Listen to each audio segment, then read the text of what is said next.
আল্লাহ রাব্বুল আলামিন পবিত্র কোরআনুল কারীমে ডাক দিয়ে বলেন, ওয়ামা খলাকতুল জিন্না ওয়াল ইনসা ইল্লা লিয়াবুদুন। আল্লাহ রাব্বুল আলামিন তার নবীকে ডাক দিয়ে বলেন, হাবিব, আপনি পৃথিবীর সমস্ত মানুষদেরকে ডাক দিয়ে বলেন, আমি মানুষ এবং জিন জাতিকে সৃষ্টি করেছি শুধুমাত্র আমার ইবাদত করবার জন্য। প্রিয় ভাইয়েরা আমার, আজকে আপনি যতই ইবাদত করেন, যতই নামাজ পড়েন আর রোজা করেন, হজ করেন আর যাকাত দেন, কোরবানি করেন, যদি এই ইবাদতের পূর্বে আপনার ইবাদতের দুটি শর্ত পাওয়া না যায়, তাহলে আপনার ইবাদত কখনোই আল্লাহ তাআলা কবুল করবেন না। আজকে মানুষ যখন নামাজ পড়তে যায়, নামাজ পড়ার পূর্বে অজু করা যেমন নামাজের শর্ত, অজু না করলে কোনো মানুষের নামাজ হয় না, ঠিক তেমনই ইবাদতের মধ্যে দুটি শর্ত পাওয়া না গেলে তার ইবাদত কবুল হবে না।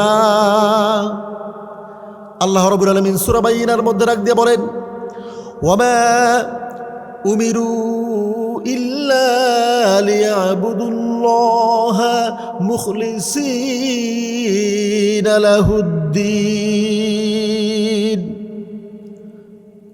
ইবাদত কবুলের যে দুটি শর্ত রয়েছে, একটি হলো ইখলাসুন নিয়্যা, আপনার নিয়তকে পরিশুদ্ধ করতে হবে।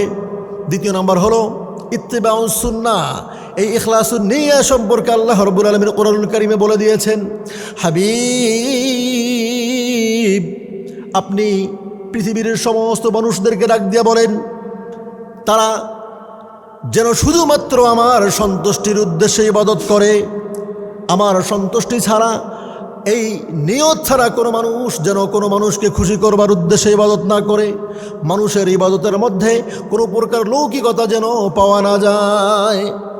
আল্লাহ নবী ডাক দিয়ে বলেন, আখলিস দীনাকা ইয়াকফিকাল আমালুল কলিল। আল্লাহ নবী ডাক দিয়ে বলেন, তোমার দ্বীনকে তুমি খাঁটি করো, তোমার ঈমানকে তুমি খাঁটি করো, তোমার অল্প আমল নাজাতের জন্য যথেষ্ট হয়ে যাবে। তোমাকে হযরত আবু বকর সিদ্দিকের মতো ইবাদত করতে হবে না, তোমাকে ওমর ইবনে খাত্তাবের মতো এত বেশি ইবাদত করতে হবে না, তোমাকে সাহাবা আজমাইনদের মতো ইবাদত না করলেও চলবে, কিন্তু তোমার যে দ্বীন আছে, এই দ্বীনকে তোমার পরিশুদ্ধ করতে হবে। এই দ্বীনকে পরিশুদ্ধ করার ব্যাপারে আল্লাহ নবীর হাদিসে জিবরিলের মধ্যে জিবরিল আল্লাহ নবীকে ডাক দিয়ে বলেন, ইয়া মুহাম্মদ ফাখবিরনি আনিল ইহসান, আপনি আমাকে বলে দেন ইহসান কি জিনিস। এবার আল্লাহ নবী ডাক দিয়ে বলেন, ক্বাল আন তা'বুদাল্লাহা কাআন্নাকা তারাহু ফাইন লাম তাকুন তারাহু ফাইন্নাহু ইয়ারাক।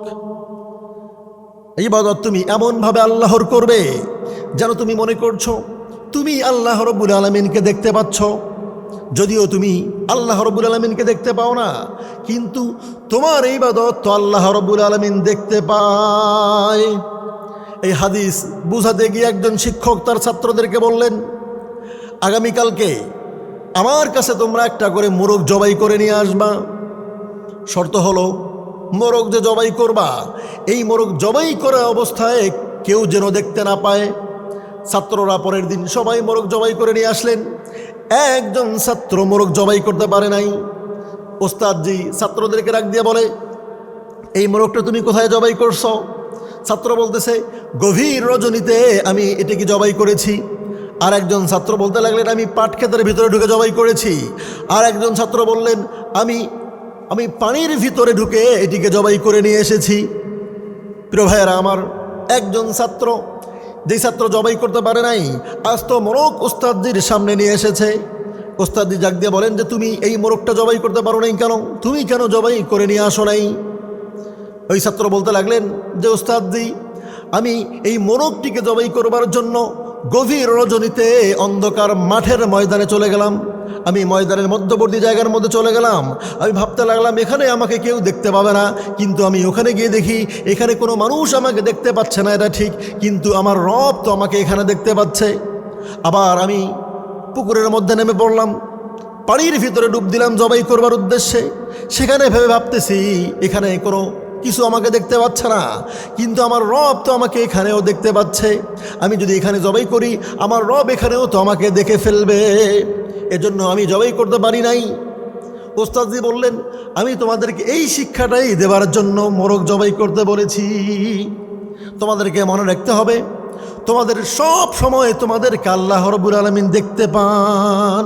প্রিয় ভাইয়েরা আমার, এজন্য আপনি যে ইবাদত করেন না কেন, ইবাদতের মধ্যে ইখলাস থাকতে হবে। সহিহ বুখারীর প্রথম হাদিস আবু হুরায়রার বর্ণনায় আসছে, ইন্নামাল আমালু বিন্নিয়াত। আবু হুরায়রা রাদিয়াল্লাহু তাআলা বলেন, আল্লাহ নবী বলেছেন, প্রত্যেক মানুষের আমল নির্ভর করে নিয়তের উপরে। আপনি অনেক সুন্দরভাবে নামাজ পড়ছেন, আপনার মনের ভিতরে ইখলাস নাই, তাহলে আপনার নামাজ কবুল হবে না। আপনি কোরবানি করছেন, এই কোরবানি করার পরে আপনি দেখলেন আপনার ইখলাস ঠিক ছিল না, আপনার ভিতরে লৌকিকতা ছিল। আপনি ভেবেছিলেন আমি কোরবানি না করলে আমার প্রতিবেশীরা বলবে আমি কৃপণ। এই লৌকিকতা যদি আপনার ভিতরে থাকে তাহলে আপনার কোরবানিটাও হবে না। এবারে দ্বিতীয় নাম্বার ইবাদতের কবুলের শর্ত হলো ইত্তিবাউস সুন্নাহ। আল্লাহ নবী যে তরিকা দেখিয়ে দিয়েছিলেন, যে পদ্ধতি দেখিয়ে দিয়েছিলেন, এই পদ্ধতিতে ইবাদত করলে শুধুমাত্র ইবাদত কবুল হবে। আল্লাহ নবী প্রসঙ্গে আল্লাহ রাব্বুল আলামিন বলেন, ওয়ামা আতাকুমুর রাসূলু ফাখুযুহু ওয়ামা নাহাকুম আনহু ফান্তাহু। আল্লাহ রাব্বুল আলামিন ডাক দিয়ে বলেন, হাবিব, পৃথিবীর মানুষদেরকে আপনি বলেন, ওয়ামা আতাকুমুর রাসূলু ফাখুযু, আমার রাসূল যা দিয়েছে তা তোমরা গ্রহণ করে নাও। ওয়ামা নাহাকুম আনহু ফান্তাহু, আমার রাসূল যা নিষেধ করেছে, যা করতে বারণ করেছে তা তোমরা পরিহার করো। এবারে আল্লাহ রাব্বুল আলামিন তার নবী প্রসঙ্গে আর এক আয়াতের মধ্যে রাখ দিয়ে বলেন, মাইয়ুতির রাসূল ফাকাদ আতা আল্লাহ, যে আমার নবীর ইত্তেবা করবে, যে আমার রাসূলকে অনুসরণ করবে, সে আমার ইবাদত করবে। যে আমার রাসূলের ইত্তেবা করলো না, সে কখনোই আমার ইবাদত করলো না। এবার আল্লাহ তাআলা বলেন, ওয়ামান তাওয়াল্লা ফামা আরসালনাকা আলাইহিম হাফিযা। নবী, আপনি বলে দেন, তাদের ব্যাপারে আমি জিম্মাদার নই, আপনি তাদের ব্যাপারে কর্ম তত্ত্বাবধায়ক নন। তারা কি করছে করুক, তাদের ইবাদত আমি কবুল করব না। যারা আপনার দেখানো পদ্ধতিতে ইবাদত করবে না, যারা আপনার শেখানো পদ্ধতিতে ইবাদত করবে না। আজকে আপনি ইখলাসের সহিত ইবাদত করলেন, আপনি এর গরু নিয়ে এসেছেন কোরবানি করবার জন্য, আপনার ইখলাস ঠিক আছে, আপনি আল্লাহকে খুশি করবেন, কিন্তু আপনি রাসূলের ইত্তেবা পালন করলেন না। আপনি রাসূলের সুন্নাহ ব্যতীত বাদ দিয়ে অন্য কোনো রীতিতে আপনি পশুটিকে জবাই করলেন, তাহলে আপনার পশু জবাই হবে না, কোরবানি আপনার হবে না। একদিকে আবার আপনি ইত্তেবা পালন করলেন, রাসূলের সুন্নাহ অনুযায়ী কোরবানিটা করলেন, কিন্তু আপনার ইখলাস ঠিক নেই, আপনার নিয়ত ঠিক না থাকার কারণে আপনার ইবাদত হবে না। প্রিয় ভাইয়েরা আমার, এজন্য গভীর মনোযোগ দিয়ে শুনতে হবে। ইবাদত কবুল হওয়ার পূর্বে এই দুটি শর্তকে পূর্ণাঙ্গ করে তারপর ইবাদত করতে হবে।